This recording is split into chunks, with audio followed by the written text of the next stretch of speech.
जुल्फिकार अली भुट्टो एक नहीं है, दो जुल्फिकार अली भुट्टो है, एक जो यहाँ खड़ा है और दूसरे आप, हर एक आप में से। जो आपकी तकलीफ है वो मेरी है, क्योंकि मैंने कहा कि मैं दो हूं, मैं एक नहीं हूं।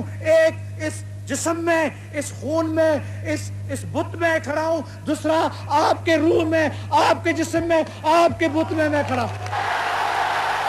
ये मेरा मकतब फिक्र है कि कोई कदम, कोई बुनियादी कदम मैं कभी आगे नहीं बढ़ूंगा गरीबों की इजाजत के बगैर, गरीबों के मेहरबानी के बगैर और गरीबों के ताबन के बगैर। बिस्मिल्लाहिर्रहमानिर्रहीम। दोस्तों, पब्लिक टॉक की इस वीडियो में हम आपको बताएंगे कि साबिक वज़ीर-ए-आज़म ज़ुल्फ़िकार अली भुट्टो के अदालती कत्ल के बाद फ़ोटोग्राफ़र ने उनके पोशीदा अज़ा की तस्वीर क्यों बनाई थी। मज़ीद अच्छी वीडियोस और अपडेट्स के लिए हमारा चैनल सब्सक्राइब कीजिए और बेल आइकॉन पर भी क्लिक करें ताकि आप नई वीडियोस से महफूज हो सकें। तो दोस्तों, जैसा कि आप जानते हैं कि साबिक वज़ीर-ए-आज़म ज़ुल्फ़िकार अली भुट्टो की आज 40वीं बरसी मनाई जा रही है।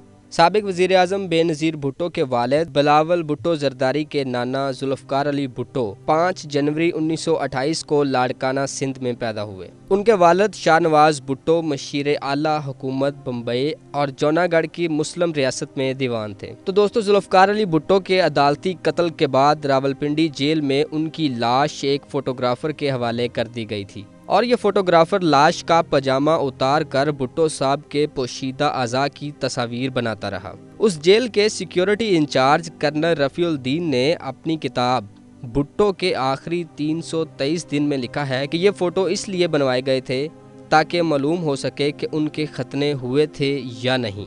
दोस्तों, पाकिस्तान के मरूफ कॉलम निगार और सीनियर तज्ज़ियाकार हामिद मीर ने ज़ुल्फ़िकार अली भुट्टो के इस पोशीदा अज़ा की तस्वीर के हवाले से अपने कॉलम में बहुत से इंकशाफात किए हैं, जिसमें वो लिखते हैं कि जनरल ज़िया-उल हक़ की हुकूमत ने जेल हुकाम को बताया था कि ज़ुल्फ़िकार अली भुट्टो की माँ हिंदू थी, जिसे उनके वालिद ने ज़बरदस्ती अपनी बीवी बनाया था और भुट्टो साहब का असली नाम नत्था राम था। ताहम कर्नल रफ़ीउल-दीन ने गवाही दी कि जब फोटोग्राफर ने भुट्टो साहब के जिस्म के दरमियानी हिस्से के बहुत नज़दीक से फ़ोटो लिए तो पता चला कि उनका इस्लामी तरीके से खतना हुआ था। ज़ुल्फ़िकार अली भुट्टो की मौत को कई दहाइयाँ गुजर गई, लेकिन उनकी मौत आज भी एक राज है। कर्नल रफ़ीउल-दीन ने लिखा, जब भुट्टो साहब को फांसी दी गई तो वो भूख हड़ताल पर थे और जेल में उन पर कोई तशद्दुद नहीं किया गया था, लेकिन बेगम नुसरत भुट्टो और मोहतरमा बेनज़ीर भुट्टो को यकीन था कि भुट्टो साहब को फांसी से पहले ही कत्ल कर दिया गया था। बेगम नुसरत भुट्टो ने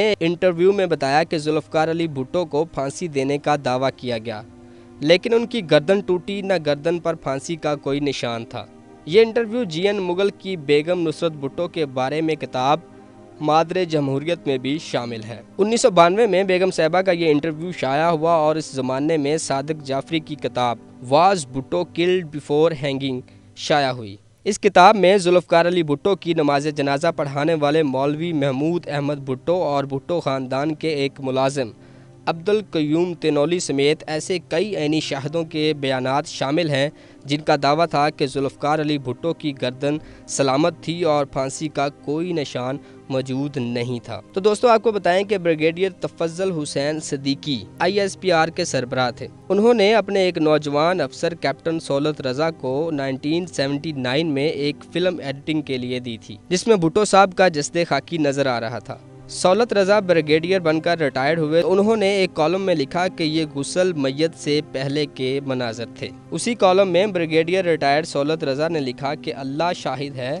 कि फांसी के शॉट्स इस फिल्म में मौजूद नहीं थे। एडिटिंग के बाद ये film Major General Mujibur Rahman के हवाले कर दी गई। सौलत रज़ा की ये गवाही उनकी एक किताब गैर फौजी कॉलम में महफूज हो चुकी है। तो दोस्तों, सवाल ये पैदा होता है कि जनरल ज़िया-उल हक़ ने ज़ुल्फ़िकार अली भुट्टो के जस्द खाकी की फ़ोटो और फिल्म क्यों बनवाई थी, जबकि जनरल ज़िया-उल हक़ अच्छी तरह जानते थे कि वो एक ऐसे शख्स को कत्ल कर रहे थे जिसके लिए दुनिया भर से जान बख्शी की अपीलें की जा रही थी। तुर्की के वज़ीर-ए-आज़म ने पेशकश की थी कि अगर भुट्टो की जान बख्श दी जाए तो भुट्टो सियासत नहीं करेंगे और तुर्की के मेहमान बनकर रहेंगे, लेकिन भुट्टो ने इस किस्म के किसी मुआहदे में कोई दिलचस्पी जाहिर न की। जनरल ज़िया ये भी जानता था कि मुर्दा भुट्टो उसके लिए जिंदा भुट्टो से ज़्यादा ख़तरनाक साबित हो सकता है, لہٰذا مردہ بھٹو کی کردار کشی کے لیے ان کے جسد خاکی کی بے حرمتی بھی کی گئی۔ برہنہ جسم کی تصاویریں اور فلم دیکھ کر جنرل ضیاء کو کتنا غصہ آیا ہوگا، کتنی مایوسی ہوئی ہوگی۔